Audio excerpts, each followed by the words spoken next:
सत कबीर की दया अत आदरणीय गरीबदास साहेब जी की अमृतवाणी मंगलाचरण। गरीब नमो नमो सत पुरुष को नमस्कार गुरु की नहीं, सुर नर मनजन साधुआ संतो सर्वस दे नहीं।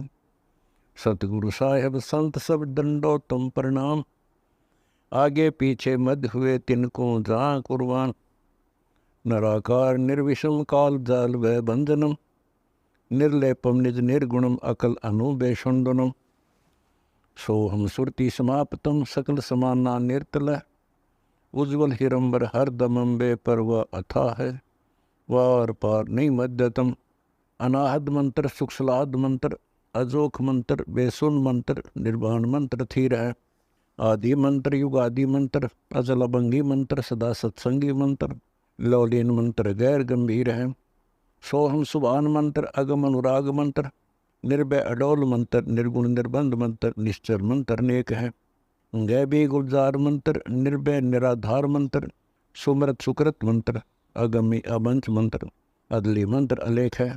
फजलम फराक मंत्र, बिन रसना गुणलाप मंत्र, झिलमिल जहूर मंत्र, सर्वंग भरपूर मंत्र, सैलान मंत्र सार है। निरंकार गरक मंत्र, तेज पुंज परख मंत्र, अदली अबंध मंत्र, अजप्पा निरसंद मंत्र, अविगत अनहद मंत्र, दिल में दीदार है। वाणी विनोद मंत्र, आनंद असोद मंत्र, कुर्सी करार मंत्र, अनबय उचार मंत्र, उज्ज्वल मंत्र अलेख है। साहिब सतराम मंत्र, साई निकाम मंत्र, पारक प्रकाश मंत्र, हीरंबर हुलास मंत्र, मौले मलार मंत्र, पलक बीज खलक है। कौन ब्रह्मा का पिता है, कौन विष्णु की माँ, शंकर का दादा कौन है, हमको दे बता। यह जानने के लिए कृपया सुनिए जगत गुरु तत्वदर्शी संत रामपाल जी महाराज के। सब गीता का मूल है रे झूमकरा, ये भागवत रामायण वाच सुनो रे झूमकरा। तत्व भेद कोई ना कहे रे झूमकरा, ये पैसे ऊपर नाच सुनो रे झूमकरा। कहते हैं भाई मैं तुझे जो ज्ञान दूंगा इन सब गीता और भागवत सब का एक निचोड़ दे दूंगा, सार बता दूंगा तेरे से।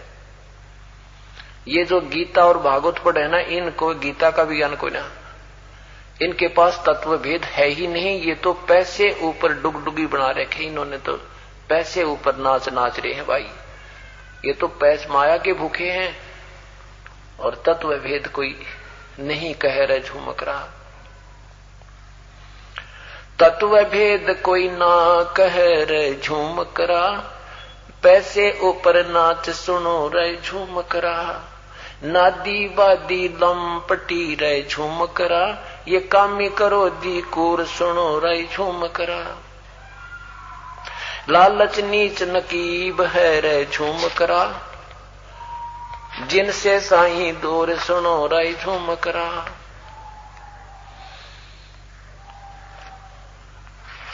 अब क्या बताते हैं,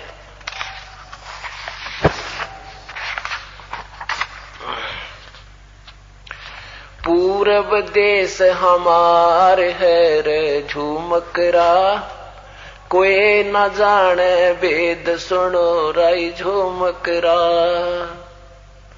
अनहद जंग बजावहीं रे झूमकरा, वो है जिंदा जगदीश सुनो रे झूमकरा। सिर मेरे सिर पर साहेब सत्य है रे झूमकरा, वो यहाँ आया विश्वे 20 सुनो रे झूमकरा। कि मुझे वो मिला परमात्मा साकार रूप में, और वो परमात्मा पूर्ण ब्रह्म है, सारी सृष्टि का रचनहार है।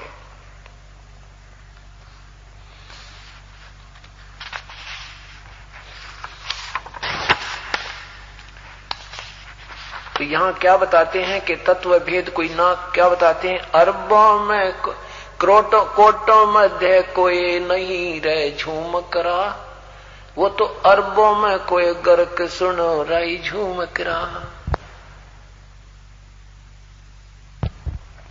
आदरणीय गरीबदास साहिब जी उस प्यारी आत्मा को समझा रहे हैं कि इस ज्ञान के जानने वाला करोड़ संतों में तो तुझे मिलेगा नहीं।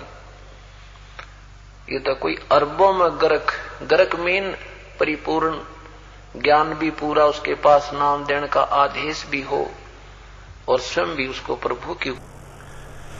अब प्रसंग चल रहा है, कोटों मध्य कोई नहीं रे झुमकरा, अरबों में कोई गर्क सुनो रे झुमकरा, तत्व भेद कोई ना कहे रे झुमकरा, ये पैसे ऊपर नाच सुनो रे झुमकरा। अब आपको गीता जी अध्याय नंबर 7 के मंत्र 12 से 15 तक का विवरण बताया, उनका उदाहरण दिया कि किस प्रकार से तीनों गुणों की पूजा करने वालों को ऐसी उपमा गीता जी में दी गई है। अब प्रसंग उठता है कि गीता जी में, श्रीमद् भगवत गीता में, श्रीमद् भगवत देवी भागवत में आपको ये सिद्ध करूं कि रजगुण ब्रह्मा है, सतगुण विष्णु है, तमगुण शिव जी। क्योंकि पवित्र हिंदू समाज के अंदर ये 18 पुराणों को ऑथेंटिक माना जाता है। इसमें देखिएगा,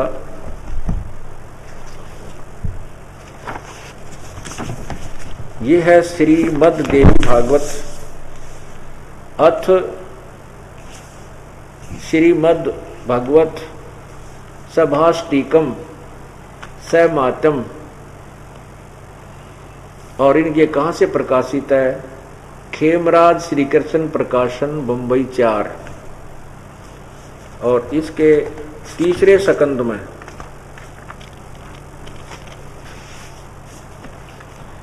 ये देखिएगा, अथ श्रीमद् देवी भागवते भाषा टीका युक्ते तृतीय सकंद है प्रारंभते।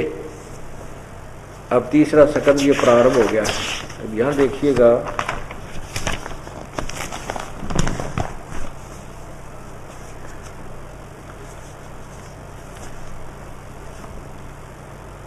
तीसरे सकंद में अध्याय 5 में लिखा है, ये देखो,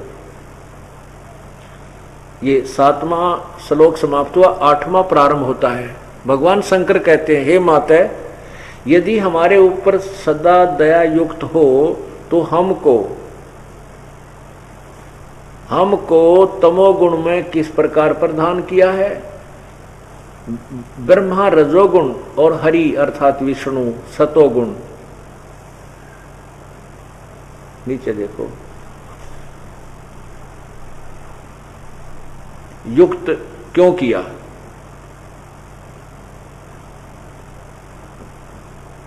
हे माता, यदि हमारे ऊपर आप सदा दया युक्त हो तो किस प्रकार हमको यानी मुझे तमोगुण में किस प्रकार प्रदान किया है? शंकर जी बोल रहे हैं, ब्रह्मा को रजोगुण और हरि सतोगुण। ये संस्कार देखो, इसी की 7वां समाप्त हुआ, 8वां प्रारंभ होता। यदि दया धर्मना न सदाम्बिके कथम अहम विहित है। अहम माने मैं, कथम माने किस प्रकार, विहित है बनाया हूं। यहां देखिए, तमोगुण, मुझे तमोगुण क्यों बना दिया? और कमल से उत्पन्न होने वाले ब्रह्मा जी को रजोगुण संभव, सुविहित किमु सतोगुण हरि, और विष्णु को सतोगुण किस लिए बनाया? इति सिद्धम रजगुण ब्रह्मा है, सतगुण विष्णु, तमगुण शिव जी। अब ये बात तो यहां फाइनल हुई। अब गीता अध्याय नंबर 7 के मंत्र 18 में, 16, 17 और 18 में, इसमें गीता ज्ञानदाता अपने बारे में कह रहा है कि मेरी भक्ति भी 4 प्रकार के करते हैं। एक तो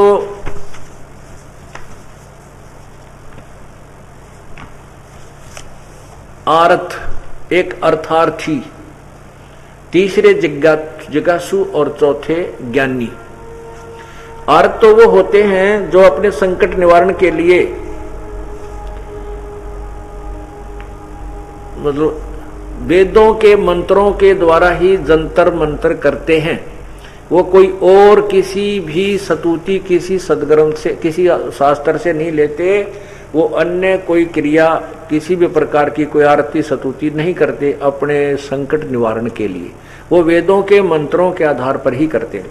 ऐसे ही अर्थार्थी माने धन लाभ के लिए, वे घाटा ना हो, हमारे व्यवसाय में वृद्धि हो, वे भी वेदों के मंत्रों के द्वारा ही अपनी क्रियाएं करते हैं, वो अर्थार्थी। और तीसरे जिज्ञासु वो होते हैं जो परमात्मा की चाह में घर से निकलते हैं और फिर संतों से मिलते हैं, जैसा ज्ञान उन्होंने दिया फिर उस ज्ञान के वो वक्ता बन जाते हैं, उसके अनुसार क्रिया नहीं करते, वो जिज्ञासु कहलाते हैं। वो तीनों व्यर्थ हैं। अब चौथा ज्ञानी बताया है। ज्ञानी वो होता है कि जिसको ये पता चल गया कि पूर्ण परमात्मा के मनुष्य जीवन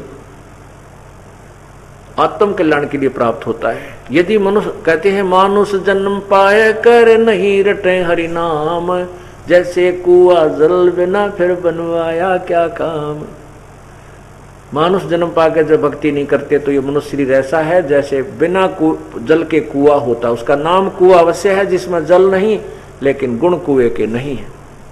ठीक इसी प्रकार ये मनुष्य शरीर यदि इसमें सत भक्ति करते हैं, पर पूर्ण परमात्मा की साधना करते हैं, मोक्ष प्राप्त करने का प्रयत्न कर रहे हैं, तो ये मानव शरीर हमारा सफल है, अन्यथा ये व्यर्थ है, उस जल रहित कुएं की तरह।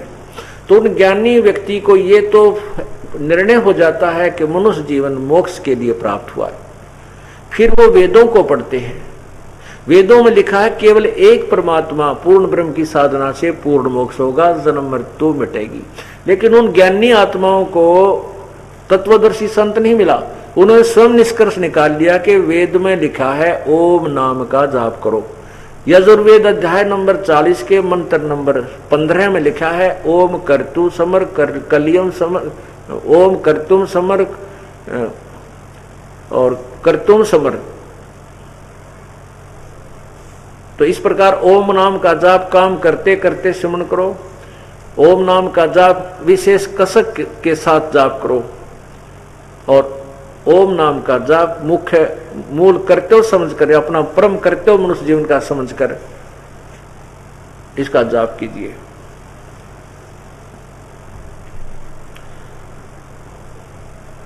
तो उन्होंने ये तो पढ़ लिया 40वें अध्याय के 15वें श्लोक में ओम कर्तुम समर और कलवे समर और कर्तु समर।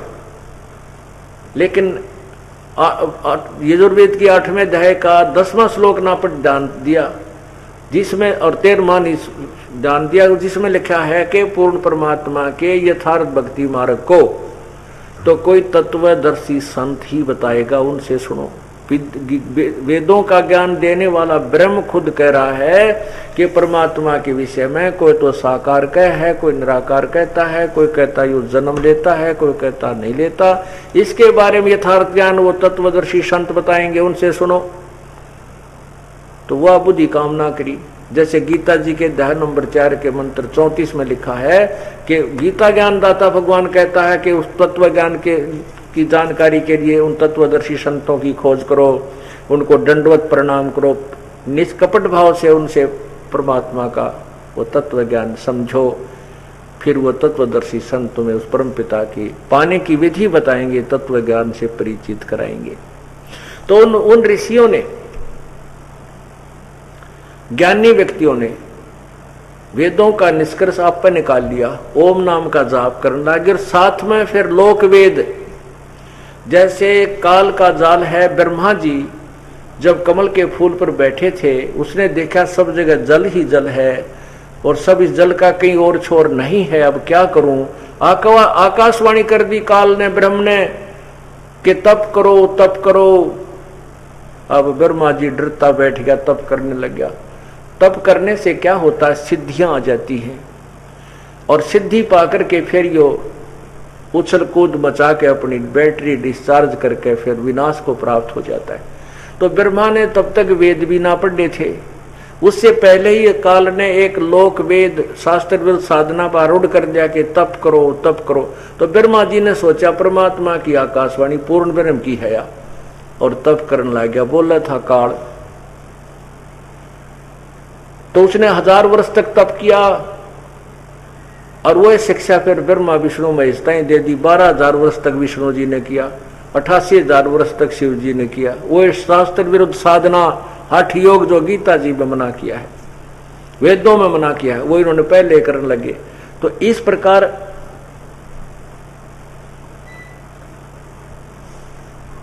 ये काल का जाल है। तो ऐसे ही इन ऋषियों ने वेदों को पढ़ा, तत्व ज्ञान नहीं था, इनको इतना जरूर पता लग गया कि वेदों में लिखा कि उस एक परमात्मा पूर्ण ब्रह्म की साधना करने से जीव की पूर्ण मोक्ष हो सकता और कोई तरीका नहीं। अन्य पूजा नहीं करनी चाहिए, किसी दूसरे देव की, भगवान की नहीं पूजा करनी चाहिए, केवल एक परमात्मा की साधना करनी चाहिए। लेकिन उस एक परमात्मा को नहीं समझ करके ब्रह्म को ही फाइनल मान लिया और ओम नाम के जाप को पूर्ण परमात्मा का मानकर, और साथ में वो हठ योग लोक वेद से तप साधना करने लगे। एक कपिल देव कपिल मुनि हुए हैं, जिनको 24 अवतारों में से एक कपिल देव भगवान, कपिल भगवान भी माना जाता है। उस कपिल ऋषि ने, उस ज्ञानी आत्मा ने वेदों को पढ़ा और ओम नाम का जाप वेदों में लिखा। और मंत्र नहीं है, सोह मंत्र नहीं है उस वेदों में। परमात्मा कहते हैं सोहम शब्द हम जग में लाए, सार शब्द हम गुप्त छपाए। किसी भी सदग्रंथ में आपको सोह मंत्र नहीं मिलेगा। इंस्टेड ऑफ अमृतवाणी नानक जी, अमृतवाणी गरीबदास जी, अमृतवाणी गीसा संत जी, अमृतवाणी कबीर परमेश्वर जी, इनके अतिरिक्त आपको कहीं भी सोहम नाम सुनने को नहीं मिलेगा। तो परमात्मा कहते हैं सोहम शब्द हम जग में लाए, सार शब्द हम गुप्त छपाए। सार शब्द अभी भी नहीं बताया है तुम्हारे को किसी को भी। परमात्मा कहते हैं कि वो हमने गुप्त रखा है। तो इस प्रकार वो इन संतों ने, कपिल जी ने केवल ओम नाम के जाप का ओम ओम ओम ओम ओम ओम ऐसे करते हैं, ओम है ओम है ओम है, तो ऐसे करते रहते थे। इसकी विधि भी प्रॉपर कुछ और है, जो ये दास आपको बताता, वो तरीका वास्तविक है इन दोनों मंत्रों का, सतनाम का। तो उन्होंने ये साधना की। कपिल मुनि जी एक जगह बैठे थे और तपस्या कर रहे थे। तपस्या करते करते उनकी आंखों की पलक, यानी ये हठ योग करते करते उनकी आंखों की पलक जमीन पर टिक गई, इतनी बढ़ गई थी। उधर से 60,000 पुत्र राजा सगड़ के थे। राजा सगड़ को किसी संत ने बता दिया कि, किसी ऋषि ने, गुरु ने बता दिया कि पृथ्वी पर एक तालाब बनवा दे, एक कुआं, एक बगीचा लगा दे, तो उसको एक अश्वमेघ यज्ञ का फल मिलता है। अब सगड़ राजा ने सोचा कि ये 60,000 लंगार लड़कों का जो पूरी सेना है, इसको क्यों ना इस काम पर लगा दूं, इनका पुण्य हो जाएगा। तो उन्होंने वो अपने बच्चों से कहा, बेटा ऐसे ऐसे गुरुजी कह रहे हैं, एक तालाब बना दे छोटा सा, एक बगीची लगा दे और एक कुआं उसमें बनवा दे, तो एक यज्ञ का फल होता है। तो उन्होंने सबने स्वीकार कर लिया, पिताजी बिल्कुल सही कह रहे हैं गुरुजी, हम अब जैसे वैसे बैठे हैं, हम अपना ये शुभ कर्म करेंगे और कोई हमें मना करेगा उसके साथ युद्ध करेंगे और हम इस काम को करेंगे। तो उन्होंने एक घोड़ा छोड़ दिया कि जिसने हमारा काम अच्छा नहीं लगता है और हमारे काम में कोई बाधा करना चाहता है, घोड़े को पकड़ ले और हमारे साथ युद्ध करे। अब पुण्यात्मा, हर एक चीज की लिमिटेशन होती है। जैसे ये यज्ञ हैं, ये आवश्यक हैं लेकिन आवश्यकता से अधिक नहीं।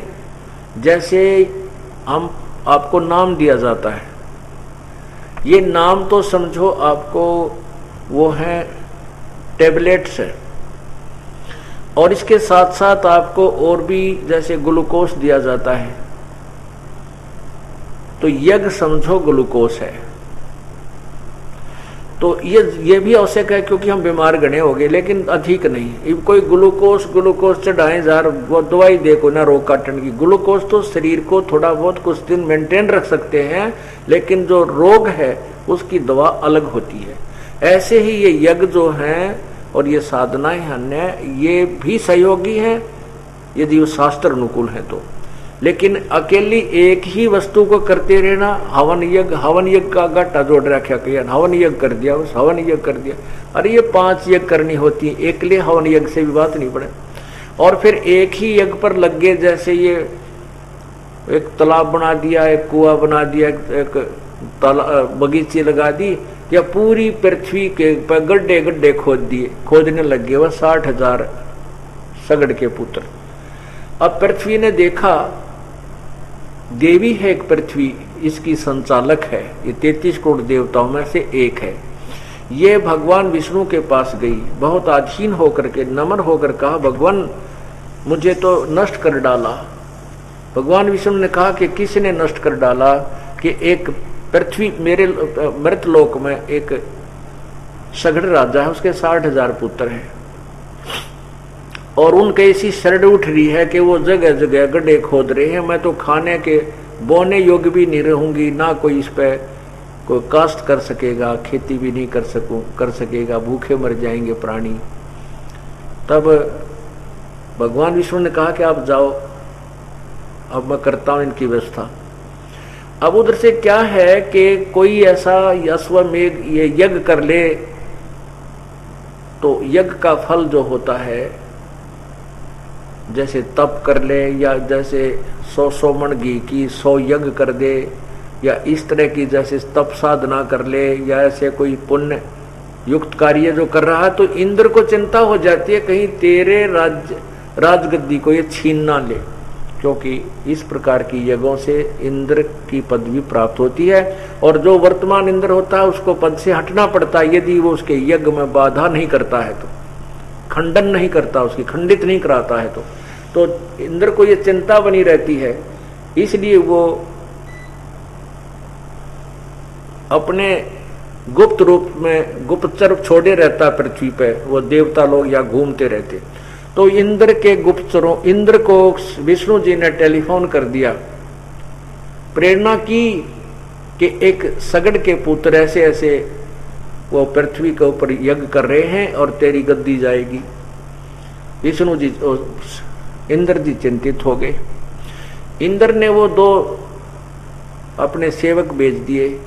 सगड़ राजा के पुत्र दिन में सारा दिन गड्ढे खोद रहे थे, वो कुएं बना रहे थे, तालाब खोद के थक कर सो गए, और रात्रि के समय उस घोड़े को खोलकर, सगड़ के पुत्रों के घोड़े को खोल करके इंद्र के हलकारों ने, दूतों ने उस कपिल मुनि की जांग का बांध दिया, क्योंकि साधना करने से ऋषि का शरीर पतला दुबला हो गया था और वो आसन पद्म लगाए बैठा था, और जांग के यानी पैरों के पास रस्से से वो घोड़ा बांध दिया, टांग का बांध दिया, जांग दौरे। अब सुबह जब सुबह उठ जागे वो ऋषि राजा सगड़ के पुत्रों ने देखा घोड़ा किसने खोल दिया हमारा। घोड़े की पैरों की चिन्हों के साथ साथ वहां पहुंच गए जहां पर कपिल मुनि जी तपस्या कर रहे थे, हठ योग कर रहे थे, सिद्धियां कमा रहे थे। वो मोक्ष मार्ग नहीं है उनका, वो शास्त्र विरुद्ध साधना है, और वो ब्रह्म को ही सुप्रीम पावर मानकर पूजा करते हैं, वेदों अनुसार वो मानते हैं साधना करें। तो वहां जाकर के उन्होंने देखा कि वो ऋषि के जांग का घोड़ा बंध रहा है। तो उन सगड़ के पुत्रों ने कपिल मुनि के यहाँ हीखों में, इनको देसी भाषा में हीख बोले, यहाँ इस स्थान पे वो भाले चुभो दिए, वो नुकेले भाले, वो तीर उनको ऐसे जोर से चुभो दिए कि उठ कंगाल, तूने हमारा घोड़ा पकड़ा है, हमारे साथ युद्ध कर। अब ऋषि का दर्द हुआ तो उसको क्रोध आ गया, क्रोध आया तो उसने क्रोध में अपनी पलकों को ऐसे उठाया और ऐसे ऐसे चारों तरफ देखा, क्रोध में किसने मेरे को पीड़ा दी है। ऋषि के आंखों से अग्नि बाण छूटे और 60,000 सगड़ के पुत्रों का सर्वनाश कर दिया, उनकी हत्या कर दी।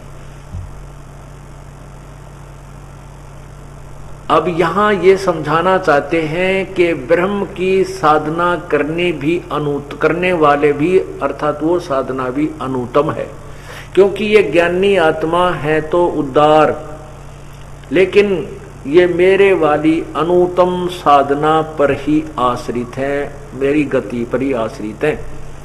अब ब्रह्म की साधना से, इस प्रकार की साधना से क्या हुआ कि कपिल मुनि में सिद्धि आ गई, एटम बम बन गया, लेकिन मोक्ष मार्ग नहीं था। यदि उसमें को मोक्ष मार्ग ये सत्यनाम प्राप्त होता, उसको गुस्सा नहीं होता, आता वो कारण पूछता, भाई क्या बात है बच्चों, कैसे तुम मेरे को पीड़ा दे रहे हो, कोई कारण बताइए। नहीं तो एकदम एटम बम बन गया और अग्निबाण छूटे, 60,000 मार डाले एक ही सेकंड में। ऋषि महर्षि ने 60,000 सगड़ के होते कपिल मुनीश्वर खाए। 60,000 सगड़ के बेटों को एक कपिल मुनीश्वर, जिसको मुनि श्रेष्ठ कहा जाता था, उसने मार डाला। इसलिए ये गीता जी अध्याय नंबर 7 के श्लोक नंबर 18 में गीता ज्ञानदाता कहता है कि मेरी साधना जो करते ये ज्ञानी आत्मा है तो अच्छे, लेकिन इनको तत्वदर्शी संत ना मिलने से मेरे वाली अनुत्तम घटिया साधना पर यह आश्रित रहे। अब ये दास जो आपको लाना चाहता था वहीं लाया हूं, घुमा फिरा कर तत्व ये भूमिका बना करके। तत्व भेद कोई ना कह रे झूमकरा, पैसे ऊपर नाच सुनो रे झूमकरा, कोटों मध्य कोई नहीं रे झूमकरा, अरबों में कोई गर्क सुनो रे झूमकरा। अब 7वें अध्याय के 19वें श्लोक में कहा कि बहु नाम जन्मानाम अंते ज्ञानवान माम प्रपद्ये। मेरी पूजा अर्थात ब्रह्म साधना भी, जैसे गीता जी के 7वें अध्याय के 15वें श्लोक में कहा कि त्रिगुणमयी माया अर्थात तीनों गुण रजगुण ब्रह्मा सतगुण विष्णु तमगुण शिव जी के द्वारा जिनका ज्ञान हरा जा चुका, वो राक्षस स्वभाव को धारण करने किए हुए मनुष्यों में नीच दुष्कर्म करने वाले मूर्ख मुझे भी ना बचते। फिर बताया कि मेरी साधना भी ये 4 प्रकार के करते हैं, उनमें चौथा ज्ञान नहीं ठीक लगा मुझे, लेकिन वो मुझे प्रिय है, उसको मैं प्रिय हूं, क्योंकि वो उनसे तो अच्छी साधना कर रहा है, लेकिन वो भी पूर्ण संतना मिलने से मेरे वाली उस घटिया साधना में आश्रित रहा। अब ये बताने वाला कहते बहुनाम जन्मानाम अंते, बहुत बहुत मनुष्यों के जन्म होने उसमें कोई अंत के जन्म में मुझे यानी ब्रह्म तक की साधना तक पहुंचता है। लेकिन वासुदेव सर्वमिति स महात्मा सुदुर्लभ है। अनुवाद गलत किया है गीता ज्ञान का अनुवाद करने वालों ने। इसका अर्थ ये दास कर रहा ऐसे है कि बहुत कहते हैं वासुदेव सर्वमिति स महात्मा सुदुर्लभ है, ये बताने वाला कि ना ब्रह्म पूजा के योग्य है, ना ब्रह्म विष्णु महेश पूजा के मोक्षदायक है, और न ही ये पर ब्रह्म मोक्षदायक है। केवल पूर्ण ब्रह्म परम अक्षर ब्रह्म ही मोक्षदायक है, उसी की साधना से मोक्ष होगा। कहते ये बताने वाला कि वो वासुदेव, वासुदेव का अर्थ होता जिसका सबके ऊपर शासन है, कुल मालिक है, सर्वव्यापक है, जिसका सबके ऊपर अधिपत्य है, उसको वासुदेव कहते हैं। ये बताने वाला कि वो वासुदेव ही सब पूजा के योग्य है, यानी पूर्ण परमात्मा ही पूजा के योग्य है, ये बताने वाला साधु तो बड़ी मुश्किल से मिलेगा। अब देखिएगा 7वें अध्याय का 19 के उस पूर्ण परमात्मा के ज्ञान को किसी तत्वदर्शी संत से जाकर के पूछो, जैसे वो बताओ वैसे करो। और यही प्रमाण पवित्र कुरान शरीफ ने बता दिया कि कुरान शरीफ के ज्ञानदाता कौन है। ये ज्योति निरंजन ब्रह्म जो समक्ष नहीं आता, प्रत्यक्ष नहीं होता, गुप्त रूप से प्रेरणा करते, आकाशवाणी करके या कोई संदेश वाहक देकर अपने इस ज्ञान को प्रचार करवाता है। और वो साथ में प्रभु से डरता है, डरता हुआ उस परमात्मा का भी ज्ञान, उसके विषय में जानकारी भी देता रहता है, और साथ में अपने अज्ञान से भी वो प्रचार करवाता रहता है।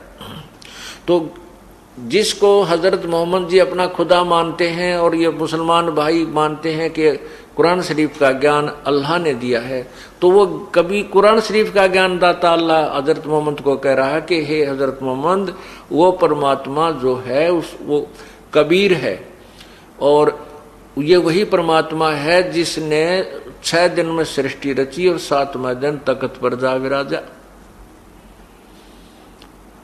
अब 6 दिन में सृष्टि रची, 7वें दिन तख्त पर जा विराजा। वो कौन है, कैसा है, ये पवित्र बाइबल ने सिद्ध कर दिया कि उस परमात्मा ने 6 दिन में सृष्टि रची और 7वें दिन वो तख्त पर जा बैठा। और वो कैसा है उसने स्पष्ट लिखा है पवित्र बाइबल में कि वो मनुष्य जैसा है। अल्लाह ने परमात्मा मनुष्यों को अपने स्वरूप के अनुसार बनाया।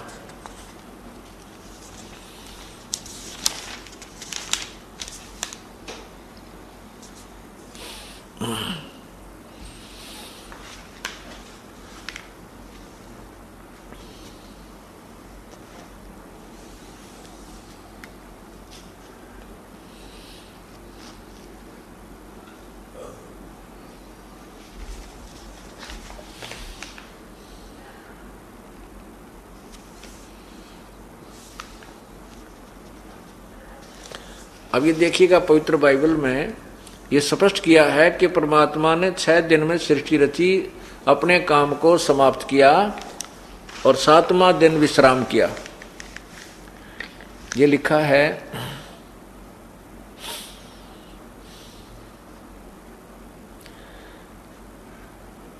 परमेश्वर ने अपना काम जिसे वह करता था 7वें दिन समाप्त किया और उसने अपने किए हुए सारे काम को 7वें दिन विश्राम किया।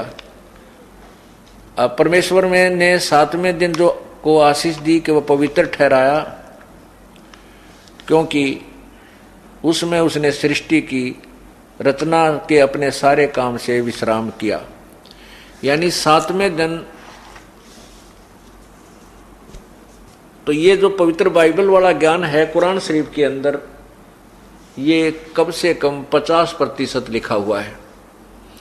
तो कहने का भाव ये हुआ कि इन दोनों पवित्र ग्रंथों ने, पवित्र बाइबल और पवित्र कुरान शरीफ ने मिलजुल कर ये सिद्ध कर दिया कि परमात्मा सशरीर है, उसका नाम कबीर है और वो मनुष्य जैसा है। साथ में ये भी सिद्ध कर दिया कि उस परमात्मा के बारे में कोई तत्वदर्शी संत ही ज्ञान देगा, उसी से पूछ देखो। यही पवित्र गीता जी ने लिखा है, यही पवित्र कुरान शरीफ में लिखा है कि ये काफिर लोग एक भगवान ने उस पूर्ण परमात्मा के अतिरिक्त अन्य ऐसे देवताओं को पूजते हैं, अन्य भगवानों की देवताओं की पूजा करते हैं जो उसको कोई लाभ हानि दे ही नहीं सकते। यही पवित्र गीता जी के अध्याय नंबर 7 और श्लोक 14, 15 और 20, 21, 22 और 23 में स्पष्ट किया है कि जो व्यक्ति उस परमात्मा के अतिरिक्त अन्य देवताओं की पूजा करते हैं, उन मूर्खों की वो पूजा अज्ञान युक्त है और उनको कोई लाभ नहीं होता।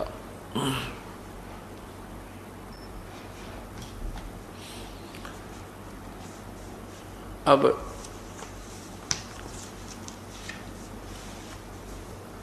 आपको ये तो स्पष्ट हो गया कि परमात्मा साकार है, मनुष्य दृश्य है। उसका नाम क्या है, वो कहाँ रहता है, उसकी प्राप्ति की विधि क्या है, ये जानना अब शेष रहता है। विशेष जानकारी के लिए हम आपको काफी प्रमाण देंगे, बहुत सारे प्रमाण देंगे कि वो परमात्मा मनुष्य जैसा है, उसका नाम कबीर है, वो सशरीर है।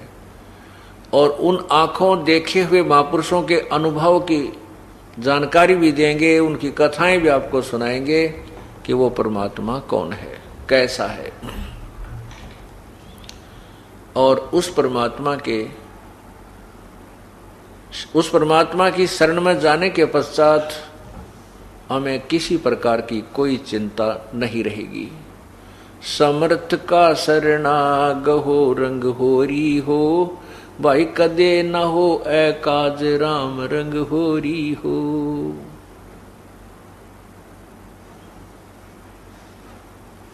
अब उस परमात्मा की महिमा, उसकी जानकारी, पूर्ण परमात्मा की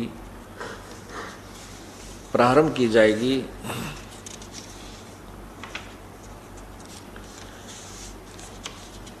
मूर्ख मनवा काल की चिंता क्यों सताती है, सतगुरु अपना साथी है, सतगुरु हरदम साथी है। मूर्ख मनवा काल की चिंता क्यों सताती है, सतगुरु अपना साथी है, सतगुरु हरदम साथी।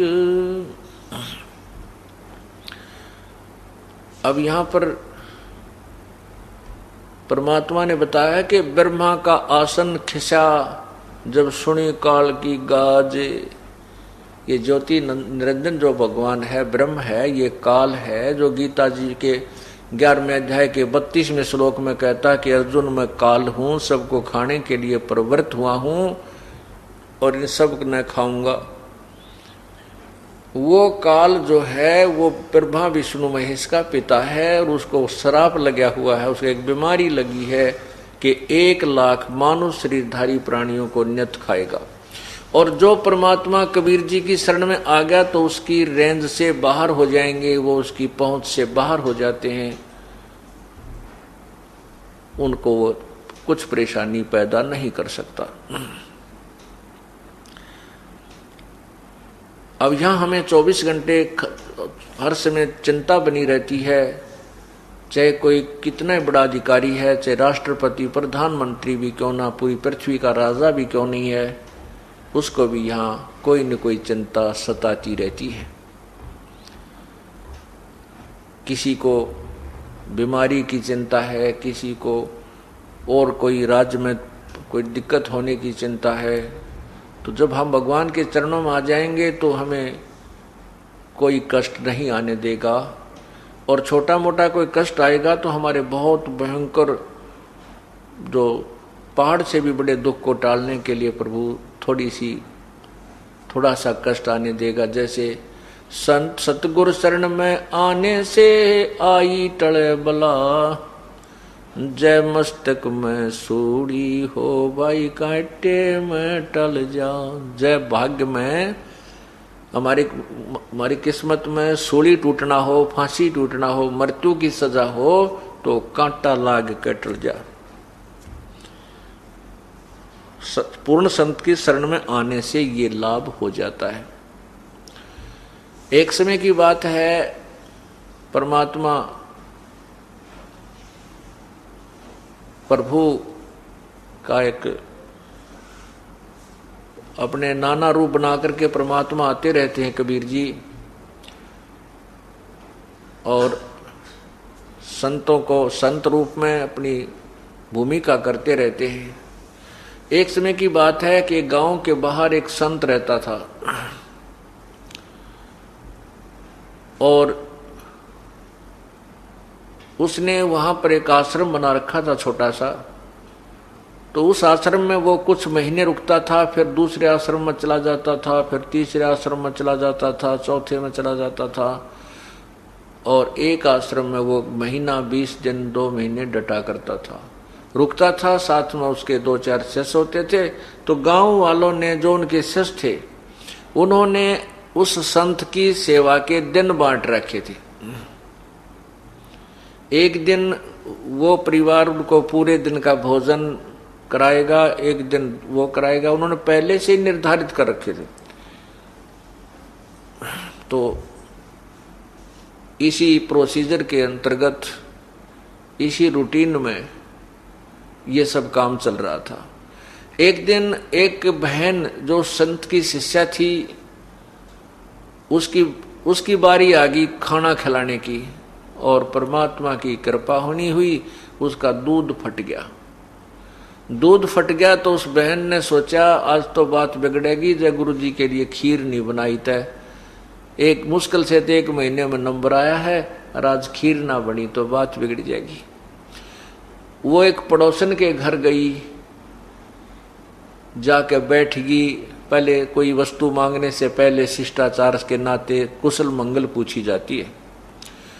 उस सत्संग में जाने वाली बहन ने, जो नए सत्संग में जाने वाली बहन थी, उसके घर में जाके कहा कि बहन कुशल तो है।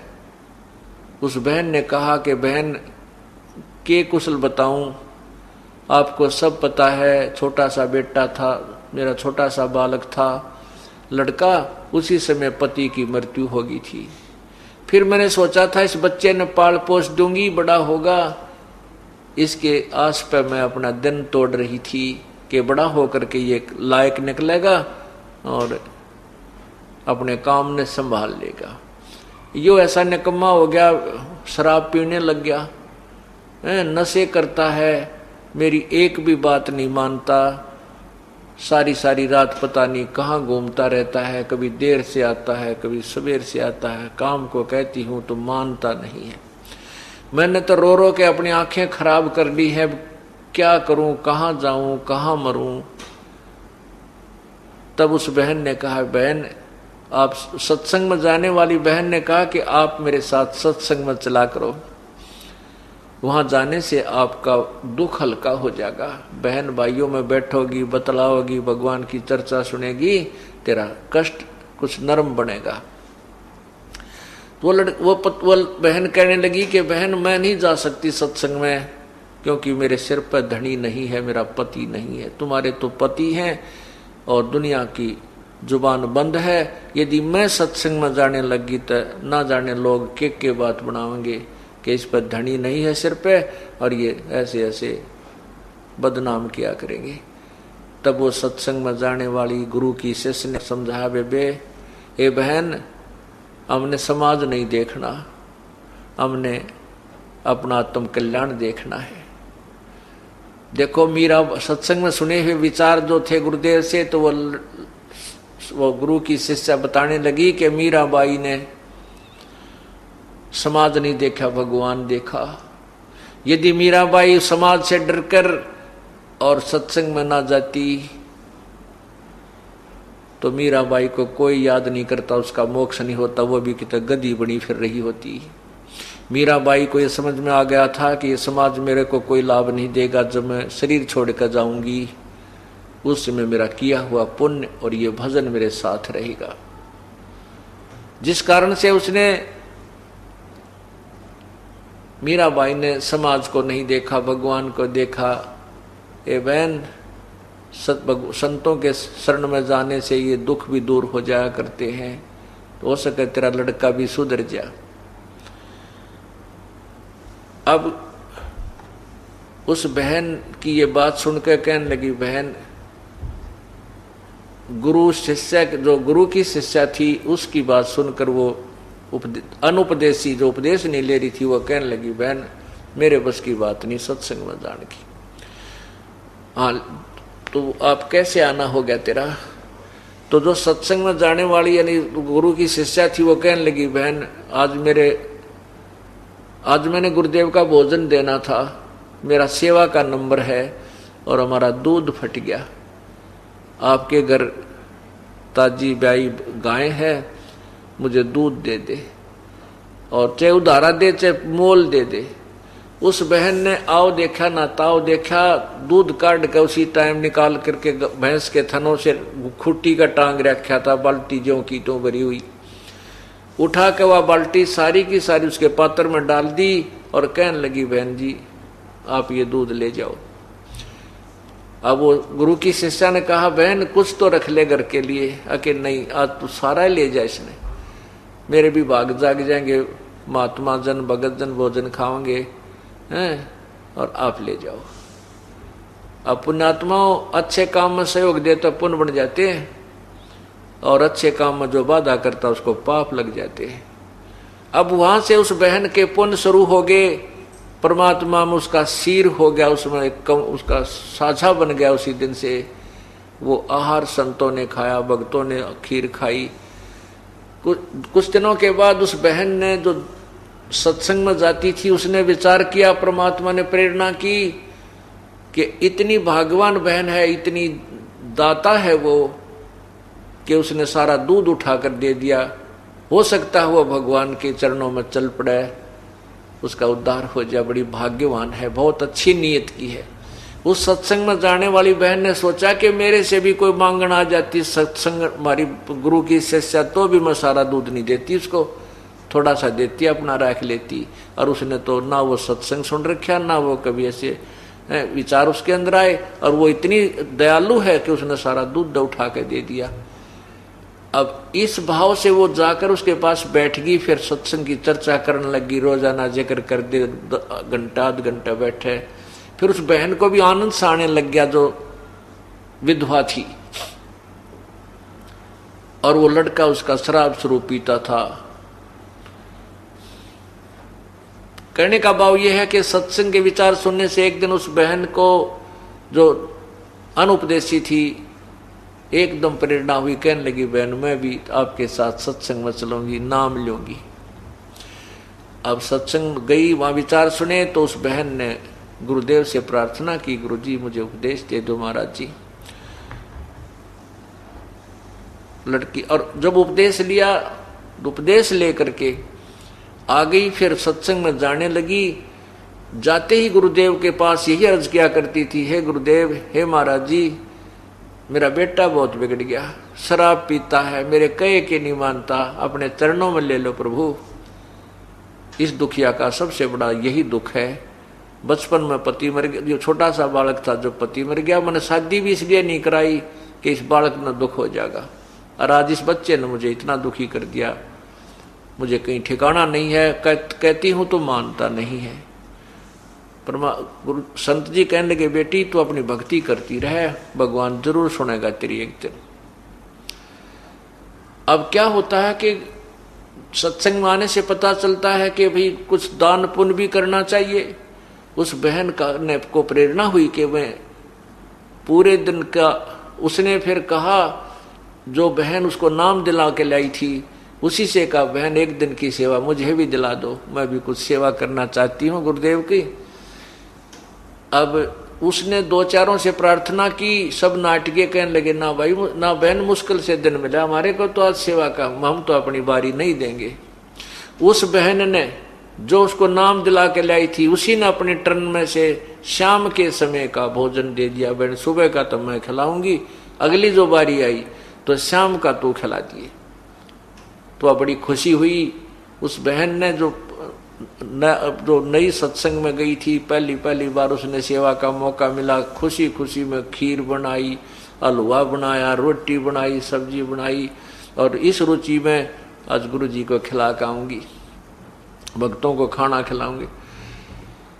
अब क्या हुआ, खेल कुदरत का हुआ, बहन खाना बना रही थी, उसको बुखार हो गया, बहुत जबरदस्त बुखार हो गया, और इतना हो गया कि वो 10 कदम नहीं चल सके। अब उस बहन ने अपने आप को कोसा, देखे भगवान आज तो मुझे मुश्किल से अवसर मिला था वो गुरुदेव की सेवा करने का, और आज ये बुखार बन गया, मैं 10 कदम नहीं चल सकती। और वो बेटा ऐसा नालायक से आवत आवर ना भी आवर, आ भी गया तो वो कया ना माने, वो कति नहीं जाओ, और आज मैं सेवा नहीं कर पाऊंगी तो मुझे कभी भी टर्न नहीं मिलेगी, मुझे कभी सेवा का मौका नहीं मिलेगा, मेरा जीवन व्यर्थ हो जाएगा। इतने में वो लड़का आ गया। वो लड़का आ गया तो उसको उसकी माँ ने कहा, बेटा मेरा एक छोटा सा काम कर दे आज तू। वो बोला कि क्या क्या काम है माँ? बेटा मैंने ऐसे ऐसे नाम ले लिया गुरुजी का, और ऐसे ऐसे वो तेरी चाची ताई से मैंने शाम का सेवा मांग रखी है, गुरुजी का भोजन दे करना बेटा, मेरा बुखार हो गया देख। अब वो लड़के ने माँ का हाथ पकड़ के देखा, बोला माँ बुखार तो बहुत तेज है तेरे।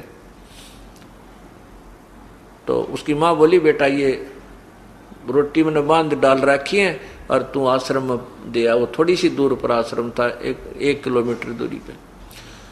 तो वो उस लड़के ने के स्कीम बना रखी।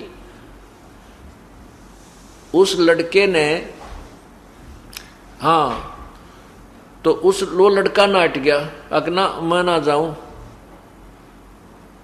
मैं ना देखा हूं तेरे गुरुजी का भोजन। उन्होंने के स्कीम बना रखी, वो चोरी करने लग गए। और उन्होंने उस अपने साथियों से मिलकर उस बहन के लड़के ने और अन्य साथियों ने सलाह बना रखी कि रात्रि के समय राजा के महल में चोरी कराएंगे। रानियां के 9-9 लाख के हार होते हैं, इतना बढ़िया सोना होता है, और उसको लावांगे और मालो माल हो जावांगे, ऐसे मकान बनावांगे, खूब दारू पिया कराएंगे। बच्चे थे जैसे अपने मन में मियाँ मिट्ठू बने। वो उन्होंने स्कीम बनाई कि रात्रि में 12 बजे उस मंदिर में इकट्ठे होंगे, तो वहां आ जाना, फिर वहां से चोरी करने चलेंगे। अब उस लड़के ने तो वो 12 बजे दिखे थे, कहीं मैं सत्संग में चला जाऊं और मैं लेट हो जाऊं और मेरे साथी चले जाऊं चोरी करने, तू पीछे रह जा, तुझे आज हार ना मिले ना सोने क्या, तू कंगाल रह जाएगा। उसने उस अपने नुकसान को देखते हुए माँ को कति मना कर दिया कि मैं नहीं देखा हूं तेरे गुरुजी का भोजन। अब वो माँ असहाय होगी, वो बोली रे निकम्मे, तू आजाद युग मेरे आजाद युग काम कर दे बेटा, जिंदगी में तने काम नहीं कहूंगी। और वो मेरी साथन थी बहन, वो भी जा चुकी है, अगर मैं उसके हाथ से भी पहुंचा देती, सब जा चुके हैं सत्संग में जाने वाले। तो उसने वह नो कह रोन लगी बैठ के एक तरफ, और तो कोई चारा के चला। वो 15-16 साल का हो रहा था, छोटा बालक होता, धमका दे, पीट दे, खुरका के भेज दे। एक तरफ जाके कोण में बैठ के खूब रोवे, ए भगवान इसी पापन को क्यों जन्म दो थे, मुश्किल से सुथरी अशुभ कर्म करने का अवसर मिला था, आज ये विभाग में कोई ना मुझ पापन के। तो उस लड़के ने दया आ गई मन में कि देख माँ बहुत दुखी हो रही है, अरीबा तो 8 बजे है, तो दिया घंटा लग जाएगा, गणित गणा 9-10 बजे तक फारिग हो जाएगा। तो उसने कहा ला माँ रोआ मत, ला मुझे दे, कहाँ रखा हो, दे के आता हूँ। तो उसने बेचारी ने वो खाना पकड़ा दिया, तो वो लड़का लेकर खाना चल पड़ा। अब वो प्रतिदिन प्रार्थना किया करती थी, गुरुदेव आपके मेरे बेटे ने शरण में लेना। जो सत्संग में बहन भाई जाया करते थे, उन्हें देखा कि उस बहन का लड़का आज रोटी ले आ रहा है, लेकर आ रहा है। तो सब ने खुशी हुई कि गुरुदेव ने बड़ी सुनी, उसका बेटा भी शरण में आ गया। तो उन्होंने कहा गुरुजी आज वो बहन जो आपसे बार बार प्रार्थना किया करती थी, मेरा बेटा बिगड़ गया, उसको शराब पीता है, आज वो आपका खाना लेकर आया है, आपने बड़ी सुनी।